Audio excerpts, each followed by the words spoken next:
Pour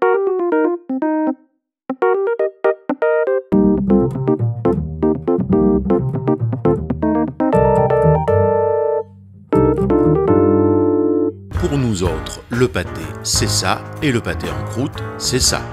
Mais pour les historiens culinaires d'obédience puriste, si les pâtés s'appellent ainsi, c'est parce qu'ils étaient enveloppés de pâte.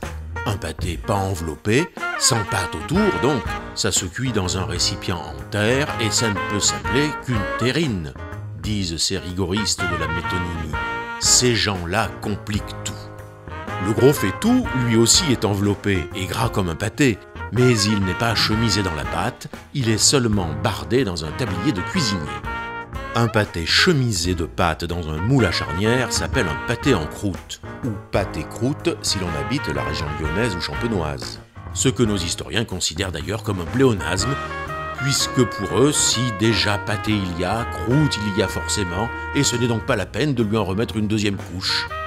Bon, et un pâté simplement enveloppé dans une abaisse de pâte et cuit comme ça sur une plaque sans moule autour, c'est certes un pâté en croûte aussi, mais ça s'appelle un pâté pantin.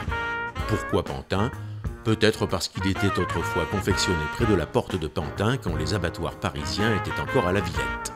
Quoi qu'il en soit, le plus célèbre des pâtés pantins est l'oreiller de la Belle Aurore, un fleuron de la gastronomie française dédié à Claudine Aurore Récamier, la mère du gastronome Brillat-Savarin. Un oreiller donc, car ce pentagruélique pantin se doit de mesurer 60 cm de côté et peser 30 kg.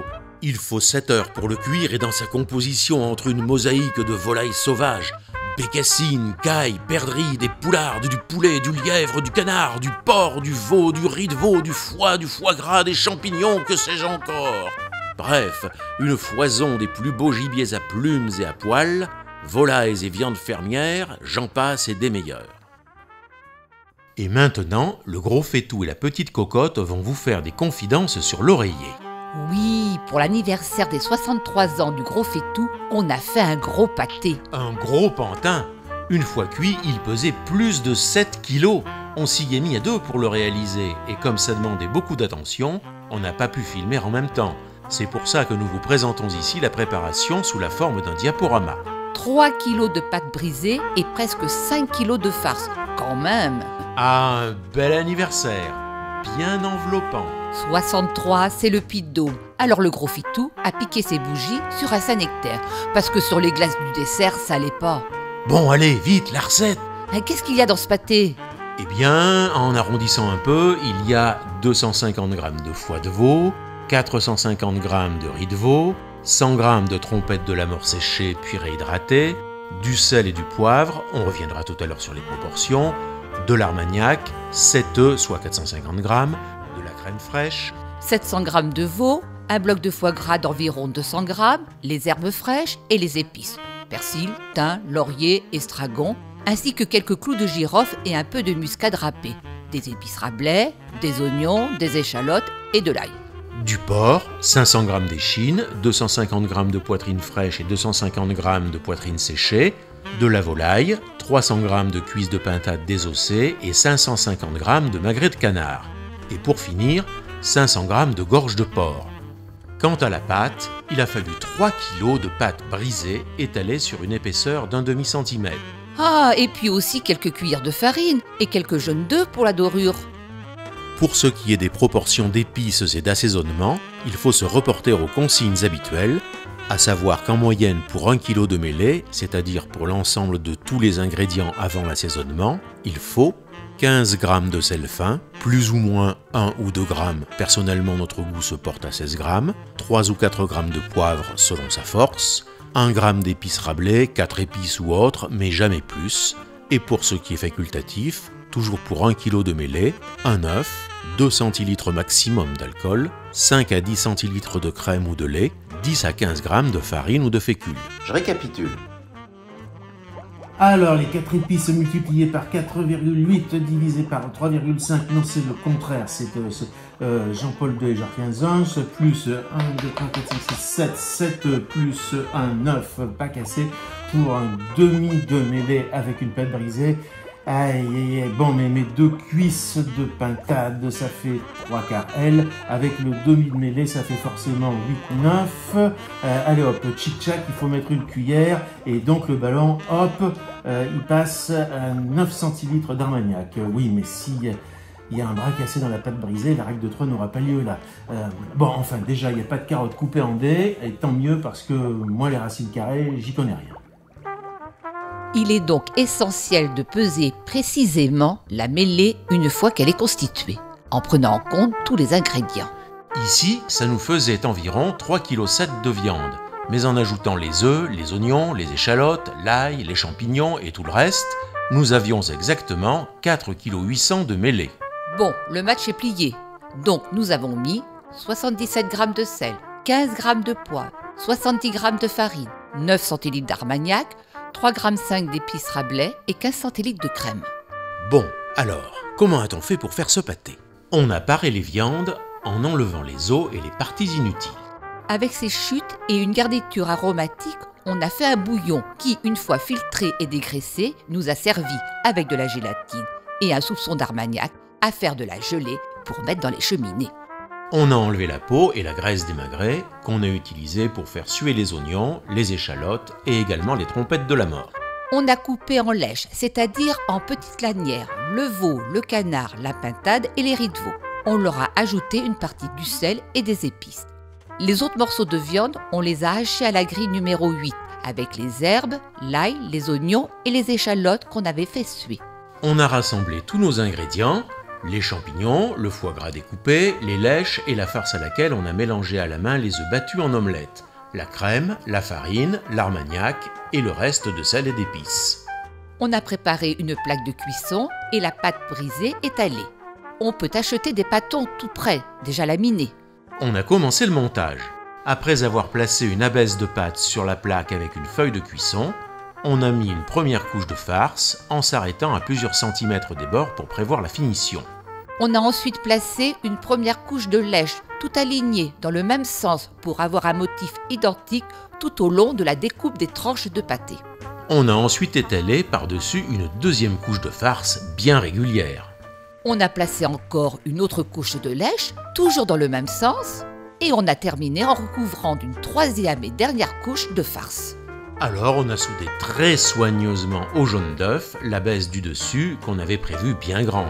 On a recoupé droit les bords de pâte et on a chicoté fortement pour prévenir des fuites. Avec un pinceau, on a passé tout le dessus du pâté au jaune d'œuf délayé avec une petite goutte d'eau. Et on a mis au réfrigérateur pendant 1 heure. Pendant ce temps-là, on a réalisé des décorations avec le reste de pâte brisée. Des tresses, des feuilles, des étoiles et des anneaux pour le tour des cheminées. On a également passé ces motifs à l'œuf. On a percé 6 trous sur le dessus du pâté, on y a placé des cheminées de papier d'aluminium enroulées et on a mis autour des anneaux de pâte pour faire un bourrelet. On a collé nos décorations et puis on a repassé tout l'ensemble au jaune d'œuf encore une fois. Et on a remis le pâté au réfrigérateur pendant 1 heure encore.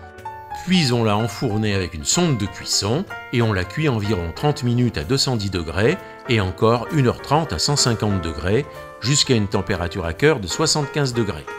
On a ôté les cheminées et on a laissé complètement refroidir. Pour finir, on a versé de la gelée dans les cheminées parce qu'on avait prévu de manger ce pâté froid. Si on veut le déguster tiède, il ne faut pas mettre de la gelée, elle fondrait. Bien sûr, un tel oreiller en entrée pour une table de 8 personnes, c'était beaucoup trop. Mais les tranches se congèlent parfaitement bien ensuite, et puis il faut en offrir à tout le monde. Voilà, tous les pâtés et les canards de cette vidéo ont été réalisés par le Gros Fait-Tout. Les pâtés au piano, de cuisine bien sûr, et les canards au saxo. Comme je vous l'ai dit dans une autre vidéo, celle sur le poivre vert dont le lien se trouve à la fin, quand il ne joue pas du piano, le Gros Fait-Tout joue du saxo. Et pour couper court aux tracasseries des droits d'auteur et autres réclamations de copyright, toute la musique que vous entendez sur cette vidéo est jouée par lui-même, enfin, pas tout seul, avec d'autres musiciens. Et dis donc, les gros marmitons là, tout te prend pour Alain Delon à parler de toi à la 3e personne? Tiens, Alonso, qu'est-ce que tu fais ici? Ça fait longtemps qu'on t'avait pas entendu sur une de mes vidéos. La dernière fois, c'était dans les lampions d'Upper là-bas, tu te rappelles? Oui, c'est ça. Eh bien, n'oublie quand même pas que toi aussi, tu es un personnage fictif, hein? Bon, d'accord, je m'en vais. Allez, à la prochaine, les coquetous. À la prochaine, Alonso. La musique que vous entendez sur cette vidéo provient d'un concert que j'avais consacré au jazz de style hard bop en 2016. Vous trouverez ci-dessous des liens vers ce programme si cela vous dit d'en écouter un peu plus. Eh bien, je vous dis à bientôt, je vous laisse encore quelques instants en musique, et n'oubliez pas de retrouver votre âme d'enfant faite d'épater.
C'était long ce repas d'anniversaire avec la soirée diapo en plus. Ouais, et puis le concert à la fin.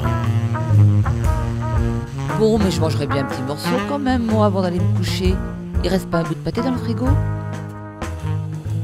Et il reste juste un petit morceau. Ils se sont jetés dessus. On en a donné pas mal, faut dire. Ah, je suis crevé, j'ai juste envie d'un oreiller. Lequel? Celui de la belle Aurore ou celui de la petite cocotte? Oh, les deux.